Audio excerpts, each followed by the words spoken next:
Hello everyone, greetings of the day to you. Today e-learning era by Sonia Paruthi is here with the explanation of the chapter motion.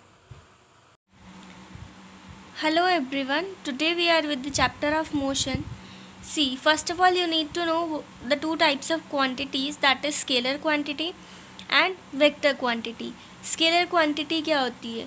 वो quantity जिसके पास magnitude होता है. Scalar quantity is the quantity that has magnitude. For example, distance, mass, speed and pressure. There are so many scalar quantities. I am just giving you the examples. Vector quantity.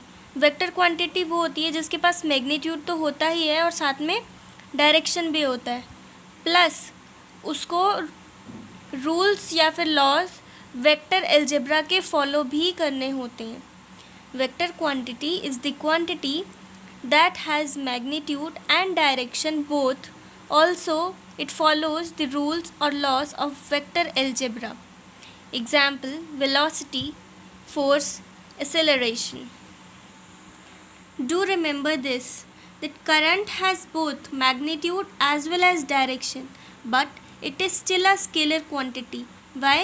Because it does not follow the laws of vector algebra. Current के पास magnitude भी होता है और direction भी होती है, पर उसको वेक्टर क्वांटिटी में नहीं रखते हैं. क्यों? क्योंकि वो रूल्स वेक्टर अलजेब्रा के फॉलो नहीं करता है. ठीक है. Have a look what is motion. When a body changes its position with time it is said to be in motion. अगर कोई भी बॉडी पहले अगर फॉर एग्जांपल रेस्ट में अगर उसने अपनी पोजीशन चेंज कर लिया with time, so it is said to be in motion. Okay.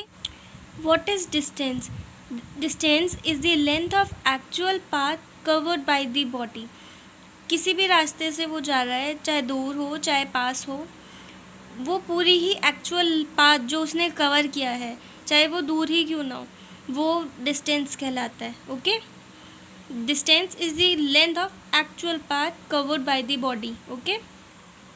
Whereas displacement is the length of shortest path between the initial and the final point. Okay. You must know that distance is a scalar quantity, whereas displacement is a vector quantity. Let's have a look between the differences of speed and velocity. See, speed is the distance covered in a unit time. Speed is a scalar quantity which tells the fastness of a body. कि speed एक scalar quantity है और ये बताती है कि जो भी ऑब्जेक्ट मूव कर रहा है उसकी कितनी फास्टनेस है, कितनी फास्ट वो मूव कर रहा है. ठीक है. And velocity is the displacement per unit time. The unit of velocity is metre per second. It is a vector quantity. It tells the fastness of a body. Fastness तो बताती ही है, साथ में उसका एक डायरेक्शन भी बताती है. What is acceleration? Acceleration is the change in velocity per unit time. Acceleration क्या होता है? Velocity में change per unit time. Change in velocity क्या होता है? Initial velocity और final velocity इन दोनों का डिफरेंस होता है. ठीक है. The unit for acceleration is metre per second square. If any external force is applied on a body there is an acceleration produced. Hence we can say that velocity changes due to this. For example, कोई भी block पड़ा है, उस पर अगर हम external force लगा रहे हैं, उस पर अगर कोई भी फोर्स लगाया जाएगा तो ऑब्वियस सी बात है कि एक्सेलरेशन उसमें होगा. फोर्स की वजह से ही उसमें एक्सेलरेशन आया, जिसकी वजह से वेलोसिटी में चेंज होगा, वो रेस्ट से मोशन में आ जाएगी. ठीक. तो we can say external force जो हम अप्लाई करते हैं किसी बॉडी पे, उससे एक्सेलरेशन प्रोड्यूस होता है और जिसकी वजह से वेलोसिटी में चेंज आता है. Circular motion. Movement of an object along the circumference of a circle और rotation along a circular path is called circular motion. For example, this is a fixed point. Okay. और इसके चारों तरफ घूम रहा है. ठीक है. कोई भी ऑब्जेक्ट है वो किसी भी फिक्स्ड पॉइंट के चारों तरफ को घूमता है, सर्कुलर पाथ पे उसको सर्कुलर मोशन कहते हैं। ठीक है, मान लो यहाँ पे आप खड़े हो, ओके, और आपने एक रस्सी पकड़ी है और उस रस्सी के एंड पर आपने एक स्टोन बांध रखा है। अगर आप उसको ऐसे सर्कल में घुमाओगे तो वो सर्कुलर मोशन में ही घूमेगा। ठीक है, movement of an object along the circumference of a circle और rotation along a circular path is called circular motion. It can be uniform with constant angular rate of rotation and constant speed, or non-uniform with changing rate of rotation. Circular motion uniform हो सकता है अगर उसका angular rate of rotation और speed दोनों constant है। अगर उसको चेंज कर देंगे तो वो नॉन यूनिफॉर्म हो जाएगा।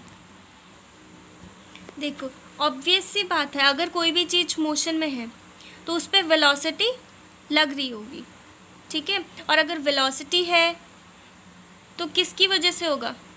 क्योंकि उसके ऊपर कोई एक्सेलरेशन है, और एक्सेलरेशन कब प्रोड्यूस होता है? जब कोई एक्सटर्नल फोर्स अप्लाई किया जाता है।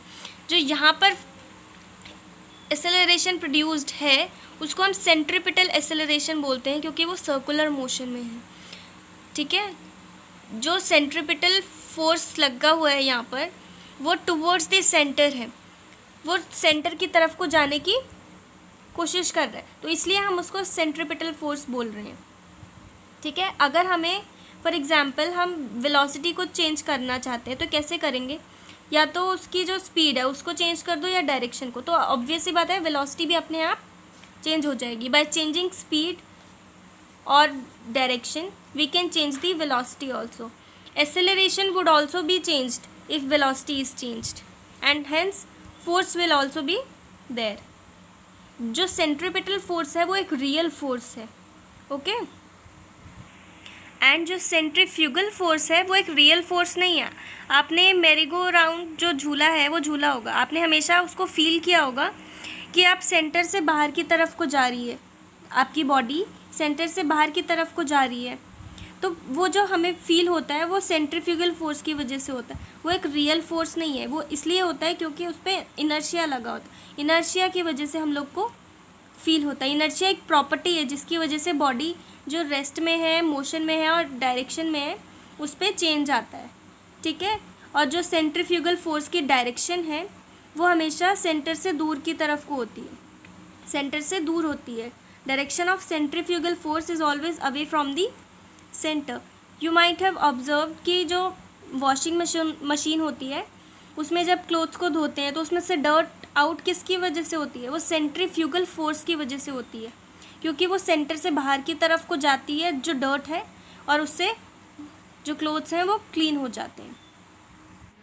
Angular velocity, angular velocity is represented by omega. Okay, angular velocity को हम ओमेगा से रिप्रेजेंट करते हैं। ओमेगा क्या होता है? Theta upon T. देखो, कोई भी ऑब्जेक्ट है वो अगर सर्कुलर मोशन में रोटेट कर रहा है, ठीक है, ये उसकी फिक्स पोजीशन है और वो रोटेट कर रहा है इस डायरेक्शन में। ठीक है, तो ऑब्वियस सी बात है, फॉर एग्जांपल यहाँ पे था वो और अब वो यहाँ आ गया, तो इसके बीच में जो एंगल हुआ उसको हम थीटा से रिप्रेजेंट करते हैं, और जो टाइम लिया इसने यहाँ से यहाँ तक पहुँचने में उसको टी से रिप्रेजेंट करते हैं। तो omega is equal to theta by T and its unit is radian per second and it is a vector quantity. अब अगर हमें एंगुलर डिस्प्लेसमेंट की डायरेक्शन निकालनी है तो वो हम राइट हैंड थंब रूल से निकालते हैं। For example